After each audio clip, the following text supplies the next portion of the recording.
여러분 안녕하십니까? 마태복음서 강의 80번째 시간입니다. 오늘 함께 여러분과 볼 성경 구절은 마태복음서 11장 20절에서 24절 말씀입니다. 제가 봉독하겠습니다. 그때 예수께서는 자기가 기적을 많이 행한 마을들이 회개하지 않으므로 꾸짖기 시작하셨다. 고라시나 너에게 화가 있다. 벳세다야 너에게 화가 있다. 너희 마을들에서 행한 기적들을 두로와 시돈에서 행했더라면 그들은 벌써 굵은 베옷을 입고 재를 쓰고서 회개하였을 것이다. 나는 너희에게 말한다. 심판 날에도 두로와 시돈이 너희보다 견디기 쉬울 것이다. 화가 있다. 너 가버나움아. 네가 하늘에까지 치솟을 셈이냐. 지옥에까지 떨어질 것이다. 너 가버나움에서 행한 기적들을 소돔에서 행했더라면 그는 오늘까지 남아있을 것이다. 나는 너희에게 말한다. 심판날에 소돔 땅이 너보다 견디기 쉬울 것이다. 세례 요한이 감옥에 있을 때 예수님께 오실 분이 당신이십니까? 라고 물었던 적이 있죠. 그때 예수님께서 예수님이 하시는 그 일들, 즉 사역들을 통해서 지금 어떤 일이 벌어지고 있는지 보라 이렇게 말씀하신 적이 있습니다. 그리고 그 이후에 세례 요한의 여러 사역과 예수님 자신의 사역을 비교하시죠. 그러면서 세례 요한은 바람에 흔들리는 갈대도 아니었고 왕국에서 유유자적하면서 권력을 즐기는 그런 사람도 아니었다라고 말씀하십니다. 세례 요한은 예언자로서 정말 자신의 사명을 잘 감당한 사람입니다. 모든 율법과 예언서에 있는 하나님 말씀을 올바로 지키지 않은 그런 이스라엘 백성들에게 하나님의 심판의 메시지를 선포하면서 회개하라고 외쳤던 사람이 바로 세례자 요한이었습니다. 예수님은 세례 요한을 정말 지지하죠. 여자가 낳은 사람 중에 가장 큰 사람이라고 높이기도 합니다. 그런데 예수님의 사역과 좀 방식은 달랐습니다. 그러나 요한의 사역이 당시 많은 대중들의 마음에 정말 깊은 감명을 주었고 정말 많은 사람들이 회개하기 위해서 세례 요한 앞으로 나온 것도 사실입니다. 고대로부터 예언자, 즉 하나님의 말씀을 맡은 자는 심판의 메시지도 전하고 또 때로 위로의 메시지도 전달합니다. 요한은 주로 정의의 하나님을 기억하면서 심판의 메시지를 많이 얘기했습니다. 그런데 예수님은 사랑의 하나님을 기억하면서 위로의 메시지를 전하시죠. 이렇게 두 분의 어떤 입장이 약간 다릅니다. 지난 강의에서 제가 말씀드렸는데 그때 읽은 본문을 보면 유대 사람들 중에 일부는 세례 요한의 말을 듣지도 않았고 또 예수님께서 세우시는 하나님 나라의 초청, 그 축제에도 참여하기를 거부하였습니다. 그래서 오늘 이제 본문이 이어지는데요. 오늘 읽은 본문 보니까 예수님이 많은 기적을 행한다 하더라도 아무 소용이 없다 하는 것이 드러납니다. 공관복음서에서 예수님이 행하시는 기적은 주로 하나님께서 활동하신다 하는 증거고 이제 하나님 나라가 이 땅에 도래했을 때 어떤 일이 어떻게 벌어지는지를 객관적으로 눈앞에서 보여주는 것입니다.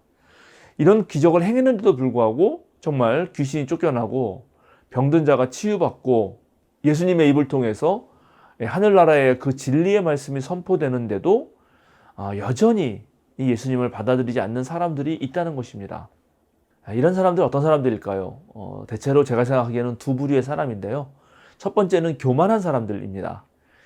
교만한 사람들은 자신이 제일이기 때문에 자신이 제일 많이 알고 자신이 가장 훌륭하고 탁월하기 때문에 아무리 좋은 것을 보여주고 좋은 말을 들려주어도 그것을 받아들이지 않습니다. 심지어 하나님이 초청해도 아랑곳하지 않는다는 것입니다. 둘째, 하나님 나라의 선포를 받아들이지 못하는 사람들은 무지한 사람들이라고 할 수 있죠. 하나님의 기적이 어떤 의미가 있는지 도대체 모릅니다. 우리가 그 보리와 쑥을 구별하지 못한다 그래서 쑥맥이라는 말도 있고 또 뭐 시쳇말로 똥인지 된장인지 구분 못한다 이런 말도 있지만 하나님 나라가 가까이 있어도 그것을 도대체 알아차리지 못하는 것입니다. 그런데 이 무지한 사람들, 즉 두 번째 부류의 사람들은 잘 인도해주고 잘 알려주면 언제든 바뀔 가능성이 높습니다. 몰랐기 때문에 그랬던 거니까요.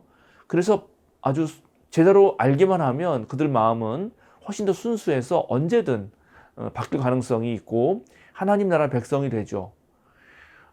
그래서 때때로 성경에서 첫째가 꼴찌가 되고 꼴찌가 첫째가 된다. 그렇게 예수님 말씀하신 이유도 그런 이유입니다. 어떤 면에서 잘못 배운 것보다도 아예 모르다가 제대로 배우는 것이 훨씬 그런 나은 경우도 있기 때문에 이런 말들이 생기는 거죠. 그런데 첫 번째 사람들은 교만하기 때문에 배울 생각도 하지 않고 또 하나님 나라의 현실도 받아들이지 않고 실제로 체험하지도 못하게 됩니다. 왜냐하면 교만한 사람들은 대체로 자기 세계에 갇혀 있기 때문입니다. 그런데 이런 사람들이야말로 진정한 회개가 필요합니다.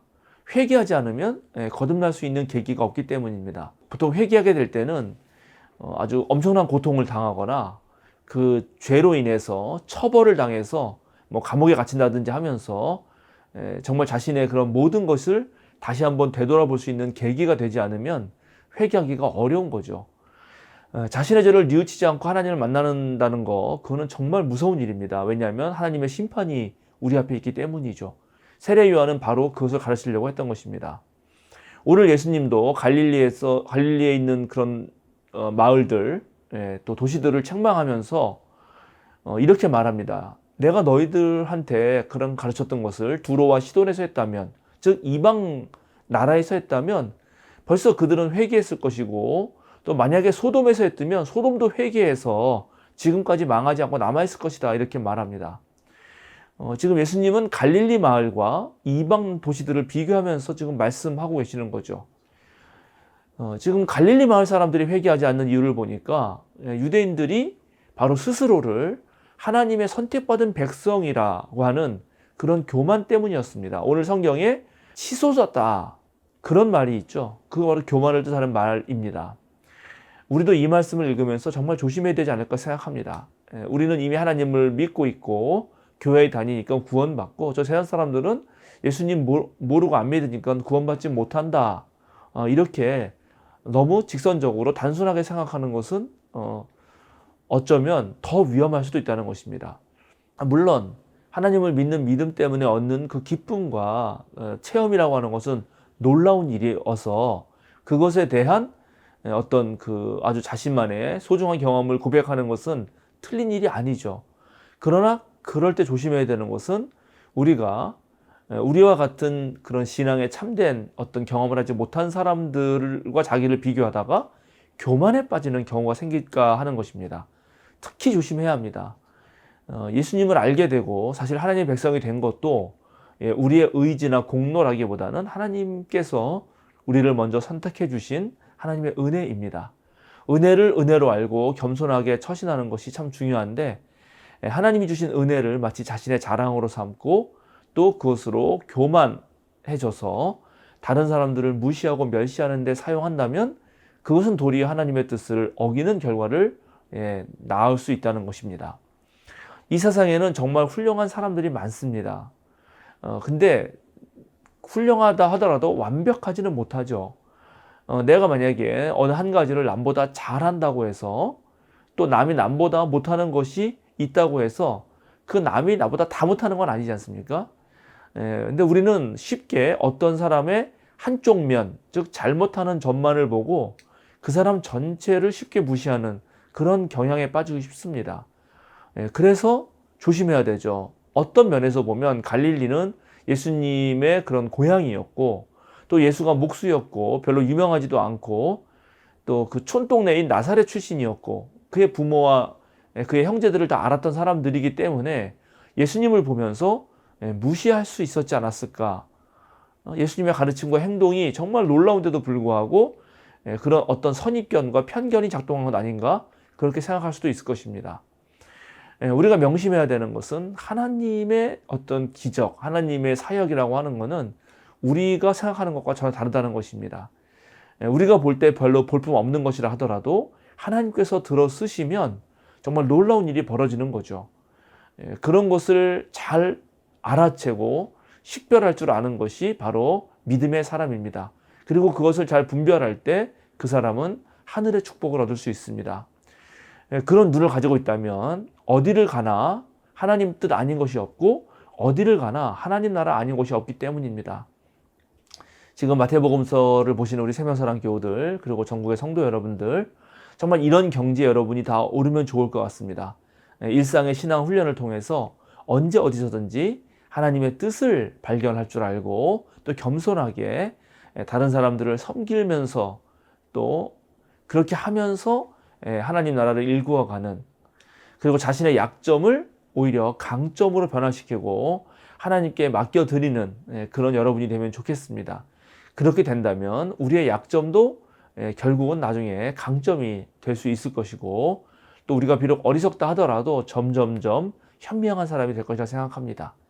버린 돌이 머릿돌이 되었고, 또 예수님께서 우리를 부르셨을 때 우리가 그렇게 잘난 사람은 아니었을지라도 앞으로 우리는 훨씬 더 나은 그런 인격의 사람이 될 수 있을 거라 생각합니다.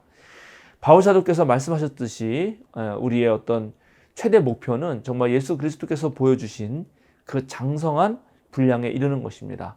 이제 2022년도 다 끝났는데요. 내년도 계속해서 성장하시고 또 훈련하셔서 정말 많은 사람들에게 본이 되고 또 뭔가 하여튼 존경받을 만한 그런 인격을 갖추는 저와 여러분이 되면 좋을 것 같습니다. 자, 오늘 마태복음서 강의는 여기서 마치도록 하겠습니다. 2023년에도 마태복음서 강의는 계속됩니다. 여러분 계속 지금까지 사랑해 주셨듯이 앞으로도 계속 도와주시고 이 강의들이 여러분에게 도움이 되시면 많은 분들에게 소개해 주시면 고맙겠습니다. 여러분 감사합니다.